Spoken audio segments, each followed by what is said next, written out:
This podcast is free, and it's accessible to everyone thanks to support from listeners like you. If you value this show, please consider supporting its production by donating to our home, KUOW. It only takes a minute to give, and you'll be helping to support the production of this podcast. Make a donation at kuow.org or follow the link in the show notes. And thanks! Did you ever think we'd end up going to prison because of the wild? The last place I expected to be.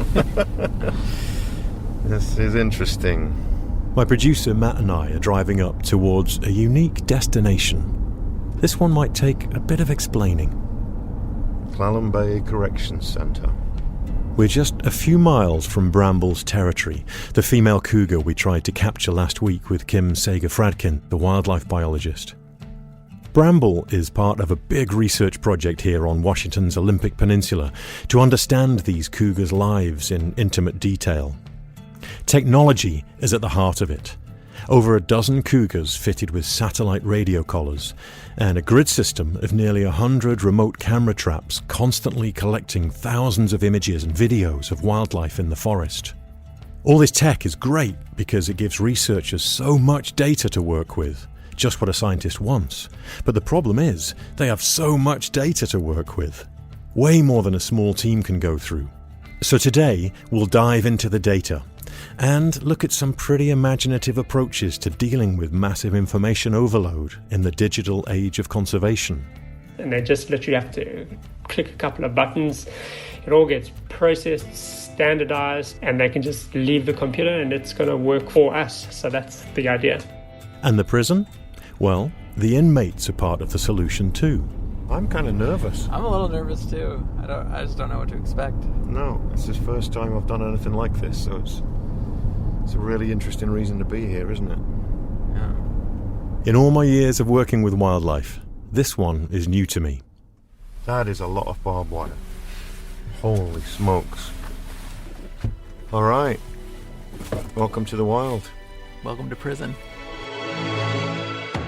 From KUOW in Seattle, I'm Chris Morgan.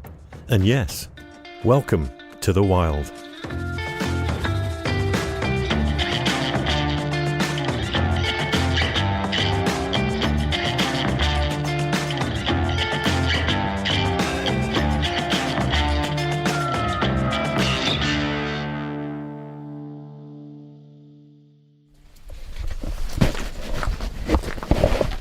Before we head to prison, I find myself in a dusty garage. Oh yeah, there's the old days of tech right there. This is all it right here. I'm with Dr. Mark Elbrock, digging through old cardboard boxes full of wildlife cameras.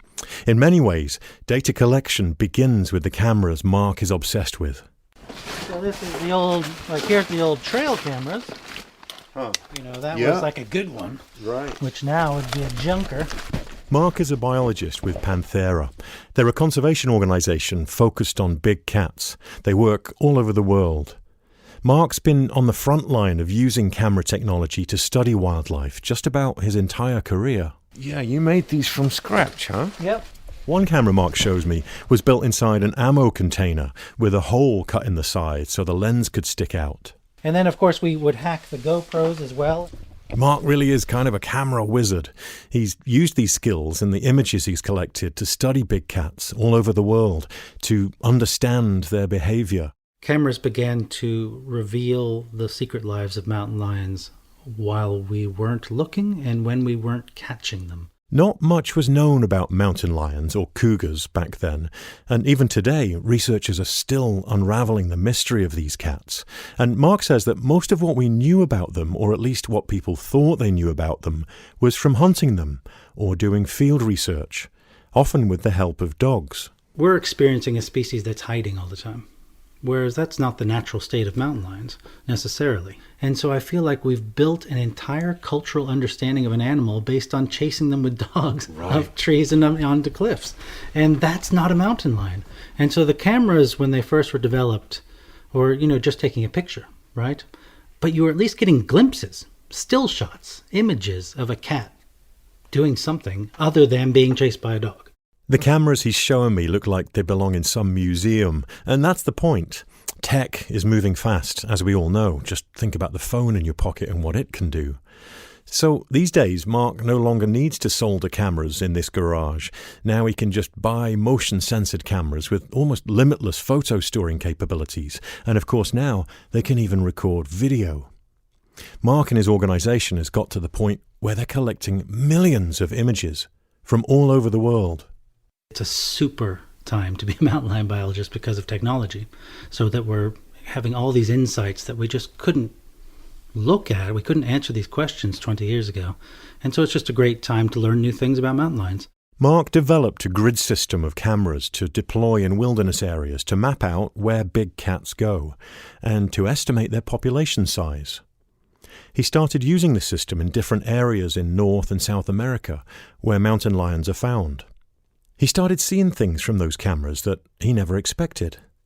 Still photographs and videos of cougars interacting with each other, even sharing kill sites, eating from the same prey, and being far more social than anybody thought for these elusive animals. Early on, Mark wrote up some of his findings for an academic wildlife journal, but that didn't really go over well with the general consensus at the time on cougar behavior. Scientists from the journal pushed back. And I had reviews that were one sentence long. Mountain lions do not interact. Period. Reject.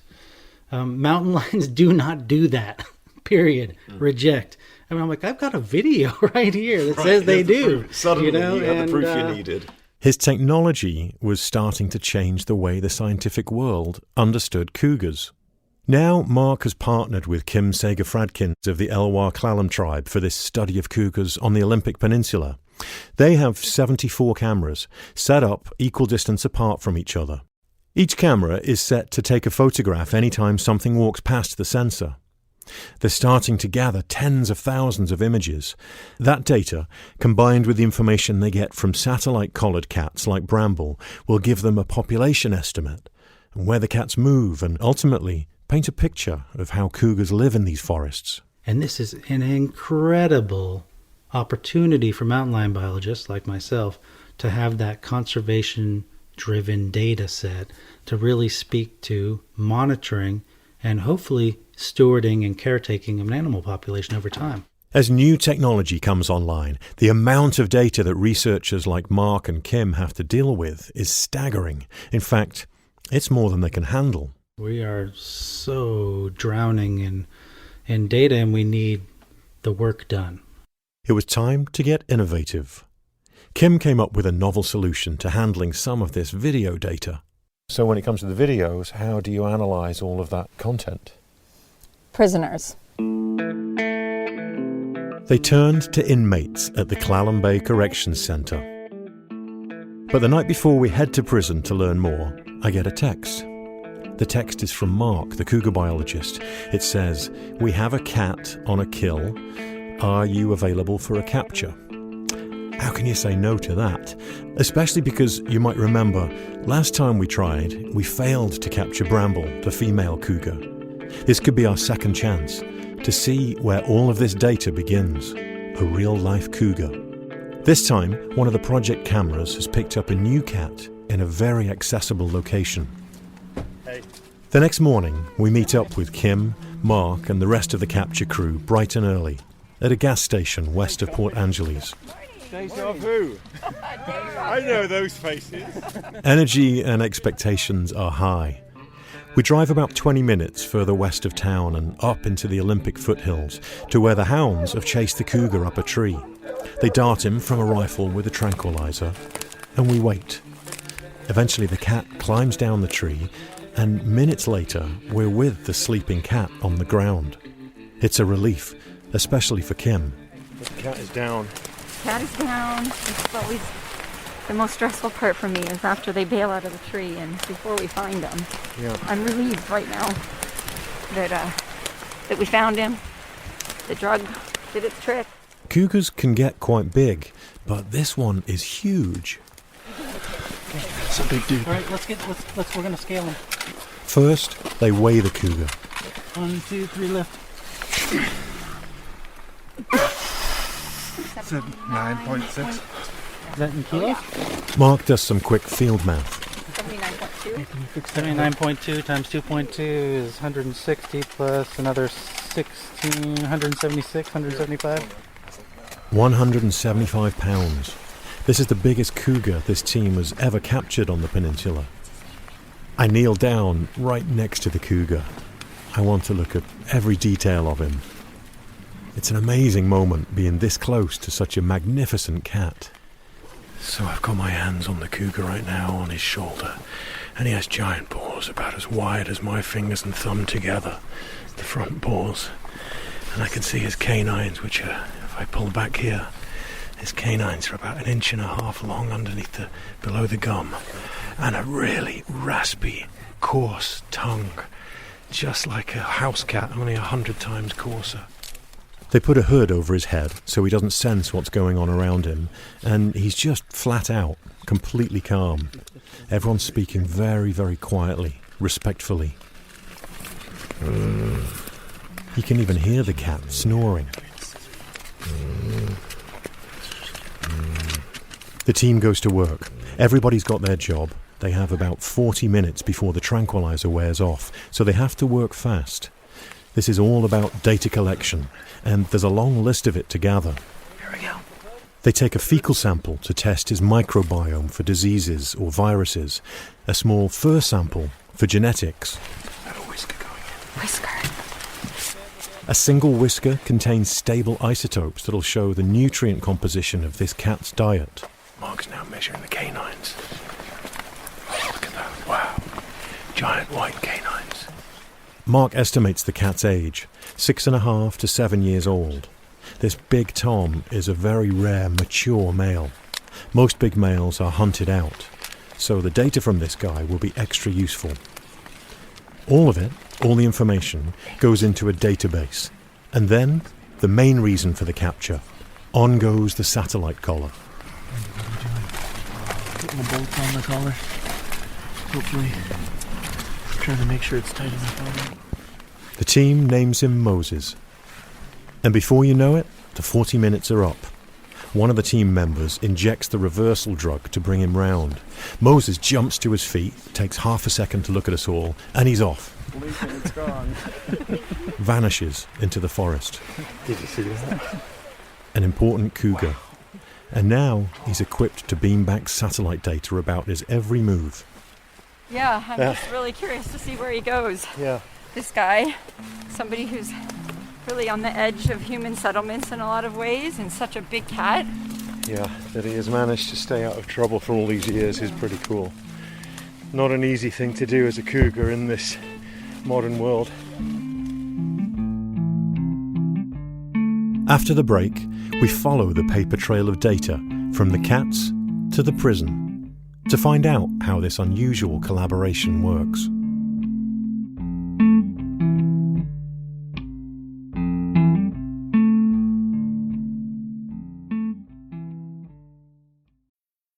I'm Alex Schwartz. I'm Nomi Fry. I'm Vincent Cunningham, and this is Critics at Large, a New Yorker podcast for the culturally curious. Each week, we're going to talk about a big idea that's showing up across the cultural landscape, and we'll trace it through all the mediums we love. Books, movies, television, music, art. And I always want to talk about celebrity gossip, too. Of course. We hope you'll join us for new episodes each Thursday. Follow Critics at Large today, wherever you get podcasts. The next morning, it's finally time for our prison visit.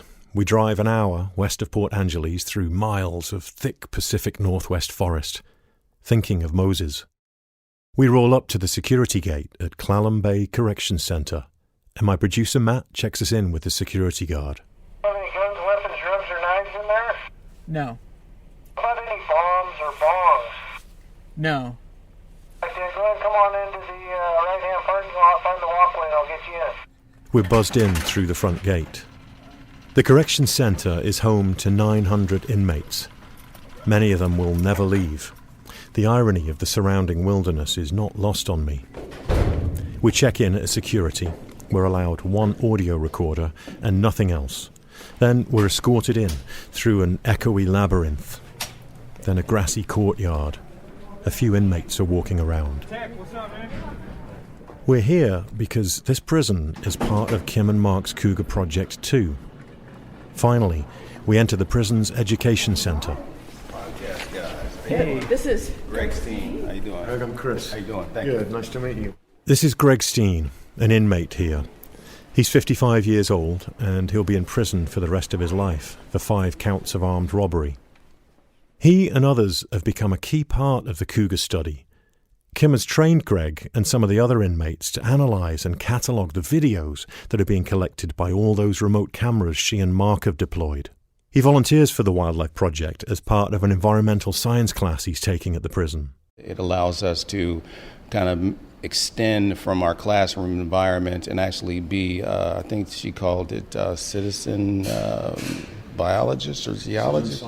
That's it. I like that one. The remote cameras Kim uses to take photographs and video, someone has to click through every one of them to see what's in each video, which species, what are the animals doing. Then the key part is taking that information and getting it into a database. Kim and her small team just don't have the time. You know, being short of time out there, we have a little time on our hands in here to review things. And she came in here and told us what to do and left us, and trusted that we would, do as much as we can. And it's these video clips that can reveal gems of secret cougar behavior. Greg is sitting at one of 5 computer screens in the prison classroom, his eyes riveted on the footage. He clicks away with his mouse and walks me through the process of classifying the videos. We open a filing system here, and then just say we start at the top here, clicking on the file. The information at the top left screen gives us the date, the actual time that this was occurring, and even... Greg then watches and classifies every video, examining them really carefully for every detail. Sometimes it's just a leaf in the wind that triggers the motion sensor. Lots of videos have nothing in them, but every so often they'll get a video of an animal, and if they're really lucky, a cougar.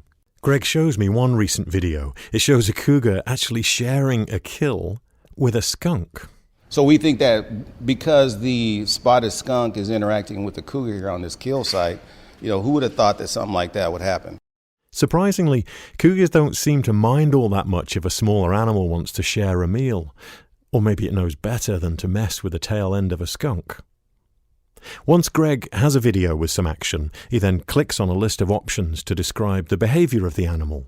What would happen if you drop down that? So you got feeding, we got all kind of playing. options here. We have feeding, playing, interacting, resting, catching, investigating the camera behavior, cleaning, nothing, walking, moving. Greg loves this part of the class. He grew up in Seattle, but he says this role has expanded the way he looks at the world around him. And even inside these walls, there's wildlife to see. Greg says he started to notice the birds that fly into the prison courtyard, like the gulls and the ravens. They know when we go eat the chow, they know when we come back, people bring back bread and things like that. But if a seagull comes in and eats too much, the raven will come in and chase the seagull away, as if to say, that's enough for you. Do you watch them a lot? I do. Yeah, I do. I have a pretty good shot of the exterior there, and oftentimes you'll see this communication with the crows and the ravens and the seagulls. Were you always into wildlife? I think that we all have a little, what's my guy from Australia's name? We have a little Crocodile Dundee in us, Even me being an urbanite from the inner cities of Seattle, we ran from dogs, and we have raccoons running around too, So there's all kinds of wildlife that exist in these particular areas that we all grow up in, So I guess, in a sense, we all have an innate connection to, areas like this. So, yeah. In here, sometimes even the cougars are closer to the inmates than you might think. One of the collared cougars had a kill site nearby. It was just 200 yards from the prison fence. We don't really think about the bigger ecosystem that we're in prison because we're so confined, but we're actually neighbors of what we're actually viewing, so it's actually good to see what's going on outside of the perimeters of the confines of an institution, right? It really allows your mind to kind of expand and be freer in some regards, so it's rather fascinating. Back to the videos. Many of them aren't super interesting, but sometimes an eye-catching one shows up, and there's a category for that: So on the screen you've got a little checkbox and it says Hollywood ? And then next to it Facebook. It says Facebook, right? What is that? What's that about? Well, it's like, some of these videos, like the skunk and the cougar. Those are things that you wouldn't normally assume would be happening out there. I mean, it could be. I think one time there was an eagle out there. And there was some inner fighting there. And so, funny moments, like if you were to add some type of a music bed too and some type of audio, people would enjoy that. Viral moments. And that's so the best clips are called Hollywood. That's right. I spend some time with Greg and he shows me some favourites. More of the cougar and skunk, cougar kittens playing, adult cougars sharing meals. And all the while, Kim is getting the data she needs to understand these cats, and the inmates get something out of it too.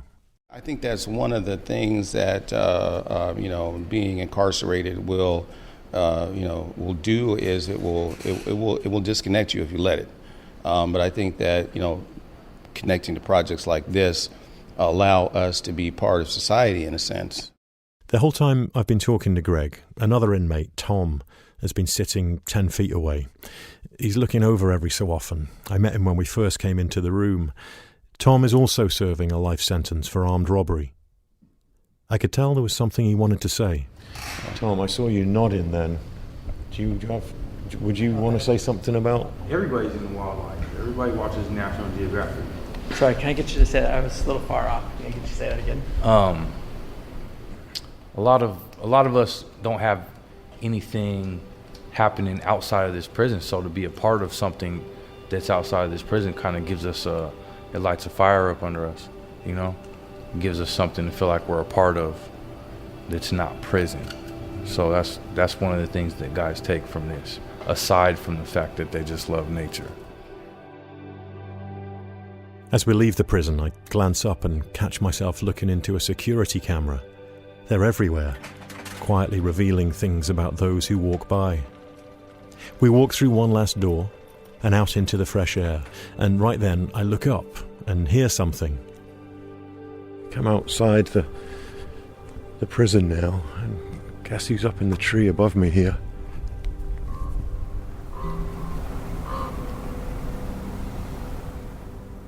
That's Greg's raven.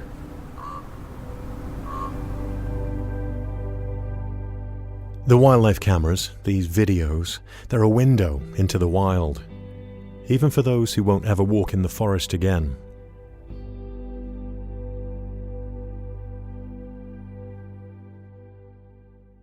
But while the prisoners categorize the wildlife camera videos, the amount of data continues to grow. The cameras don't stop taking pictures or recording video, so no matter how many clips a human clicks through, they just can't keep up. Faster solutions are needed, and that's where a different kind of intelligence comes in. Artificial intelligence. Enter Mark Elbrock's colleague at Panthera, Dr. Ross Pittman. We reach him in South Africa. I'm not sure if you know much about South Africa, but we have rolling blackouts across the country. Surprise, surprise. And the blackout started 1 hour ago, so I'm on laptop power. Ross is an ecologist by training. He used to spend a lot of time in the field collecting the wildlife data, like Kim and Mark. But now his role has changed. He's now the guy who makes sense of the data. And now we almost exclusively work on computers and are literally never in the field. Really? How does that feel Yeah. for someone who was born into ecology? Yeah, it's okay. Ross is the director of data management at Panthera. He now works with massive data sets to make sense of wildlife behavior. It's like being a sort of investigator almost, right? You can sort of plan something and then kind of try and see if you can prove it almost. Panthera has collected over 20 million images from their camera traps all across the globe for all kinds of cat species.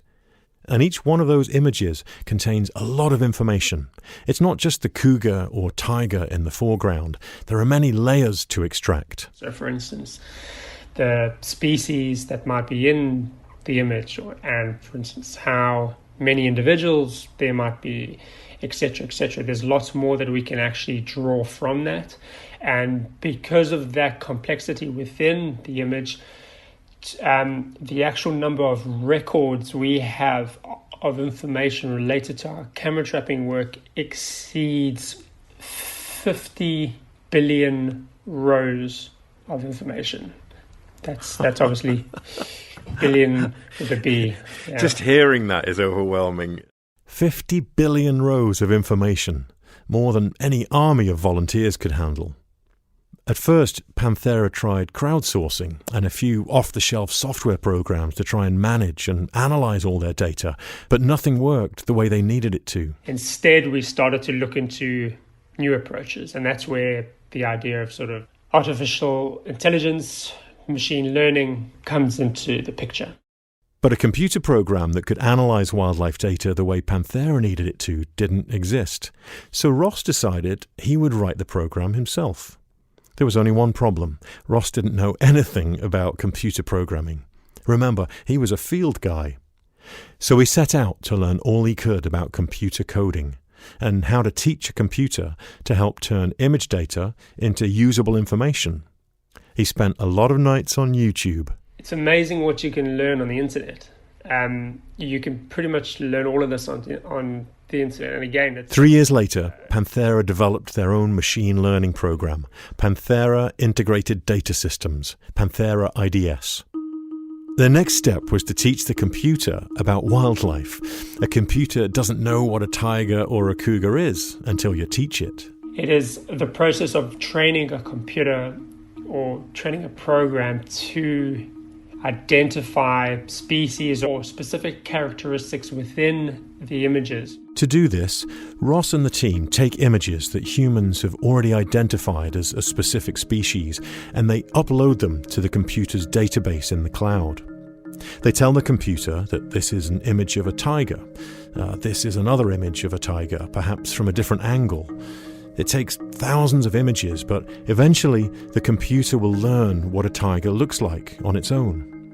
It's kind of like remembering a new face at the office. You have to see them a few times before you remember them, especially if you see them in a different place, out of context. You kind of allow it to learn on its own. It sort of learns, for instance, all the specific nuances of specific images and the types of species and the numbers of individuals that reside within those images.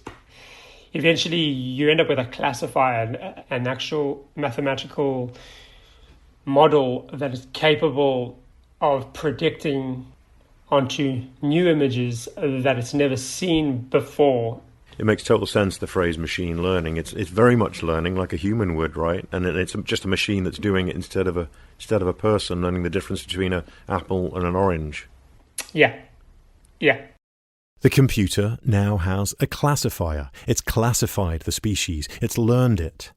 But the computer also has to learn about other species in that location too, so it can tell the difference, and even the backgrounds of the photographs. So what a computer learns about one place might not help it in another. The moment you start having more species in there, your actual training process becomes a lot more complex in that you need more camera trapping images to represent each of those species in order to train the classifiers. So the moment you start to work more to the equator, species richness increases. Now you've got loads more species. For instance, you've got all the different types of birds and everything else. So a computer, let's say, learning about the Sahara Desert has a much easier time than a computer learning about the Amazon rainforest. Completely, absolutely. Yeah. It makes total sense, I guess, doesn't it? It's just a more complex place, and the computer's got to get its head around that biodiversity and learn all of the species effectively, so that it knows what's wandering past a camera. Yeah, it's pretty cool. Ross and his team have now built classifiers for large parts of Asia, Africa, and Central and South America, and it's working. The classifiers have a 99.8% accuracy for some images, and that's often better than humans can do. And now they're in the process of helping Kim and Mark with their cougar images in Washington State. Once the artificial intelligence classifier is up and running, it will massively accelerate the time it takes to identify what's in all their photographs. And they just literally have to click a couple of buttons It all gets processed, standardized, and then you can sort of, for instance, click another button to say run through a machine classifier, and then they can go off and have a sleep, or they can head off and collect some more camera trap images, and they can just leave the computer and it's going to work for us. So that's the idea. This approach is taking things to a whole new level. Where is this technology heading? What's the future for this stuff? Sure, that's a good question. To be honest, we don't know, right? So at the end of the day, it can go wherever we want to take it. Wherever this type of technology takes us, for Ross, it's about order and process, making things more efficient. I hate processes that are not efficient. And machine learning can really help to streamline workflows, to streamline how we actually go about the work that we do. Ross wants to make things better for his colleagues in the field by making sense of all the data they're collecting and using it to help wildlife. But with so many species facing threats, he wants to do this as quickly as possible. These species are, sort of blinking out on us really quickly. We really haven't got the time to spend, processing a huge amount of images and there's a lot more important stuff that we need to be doing. And it's quite a straightforward approach, right? It's why do we do what we currently do? The only reason is because we're running out of time. Ross and the team are on the edge of a new wave of technology, and who knows what data it could help to generate in the years to come for science and wildlife conservation. Kim's project is a good example. The satellite collars, the cameras, the information. They're beginning to uncover more about cougars like Bramble and Moses than was ever thought possible. And time is of the essence for so many species. The faster we learn, the faster we can help them. Whatever it reveals, perhaps the most important thing technology does is help remind us about what's out there, the secretive wild animals, and the places we're all connected to. There's nothing artificial about that. We have a lot of incredible images from our trip to the Olympic Peninsula, including photos of Bramble and Moses. You can check them out on our Instagram at The Wild Pod. On the next episode of The Wild, I go searching for owls. These wild animals are out here among us. And if we can be with them and not changing their behavior and watching them go about their lives, gosh, we can't have enough of these experiences. We'll meet a man who's devoted his life to photographing owls in the hopes of teaching the world how to protect them. The Wild is inspired not just by nature, but by people who work in it, love it, protect it. We have more information on our website, thewildpod.org. The Wild is a production of KUOW in Seattle, in partnership with my work at the Uproar Fund. Thanks to Sandy Dimmel and everyone at the Clallam Bay Corrections Centre for their help with this episode. Our producer is Matt Martin. Jim Gates is our editor. Our production team includes David Brown, James Bretz, Juan Pablo Chiquiza, April Craig, Megan Farmer, Dyer Oxley, Tio Popescu, Mariah Powell, Brendan Sweeney, Jeannie Yandel. Our theme music is by Michael Parker. I'm your host, Chris Morgan. Thanks for listening.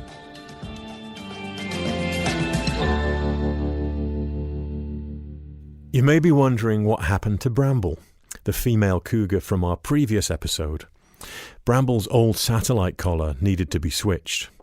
Well, as we finished with Moses, Kim received another satellite update on Bramble's location, and she was close by, so the crew packed up a second time and we went looking for her.